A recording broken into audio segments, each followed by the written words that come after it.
बाबांचे चिरंजीव रवी सोनकांबळे आणि त्यांचे सर्व फॅमिली यांना घेऊन जाऊन मी मुख्यमंत्री महोदयांची त्यांची भेट घालून दिली।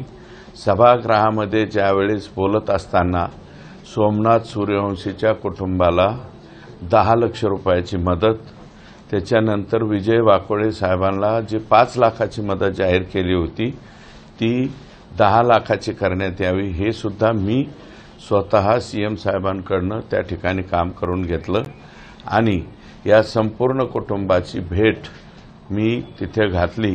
सोमनाथ सूर्यवंशीचं कुटुंब मात्र आमच्याबरोबर आलं नाही हे मी मान्य करतो आणि जो लॉंग मार्च निघाला होता परभणीपासून तर तो जवळपास 25 दिवस चालला।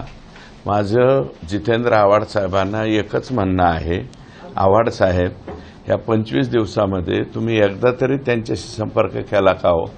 क्लेशकारक आंदोलन हे विजय वाकोळे यांचे चिरंजीव आणि हे सर्व मंडळी भीमराव हत्ती आंबेरेसह सगळेजण करत होते।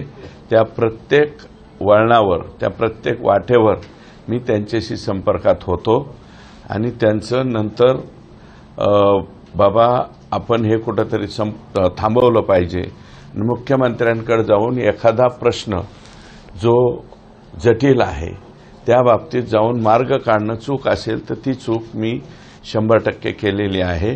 तुम्ही आता कधी लॉंग मार्च झाल्याच्या नंतर बोलताय, परंतु तुम्ही माहिती घ्या आणि मी स्वतः मला तुम्ही अंतर पाडण्याचा प्रयत्न केला तर सकाळी झोपेतून उठल्यापासून माझ्या दरवाजाच्या गेटपासून किचनपर्यंत सर्वच्या सर्व दलित बांधव माझ्या बरोबर असतात। त्याच्यामुळं मला दलितांच्या बाबतीतला कनवाळा वगैरे दाखवण्याची काही गरज जितेंद्र आव्हाडांकडून नाही।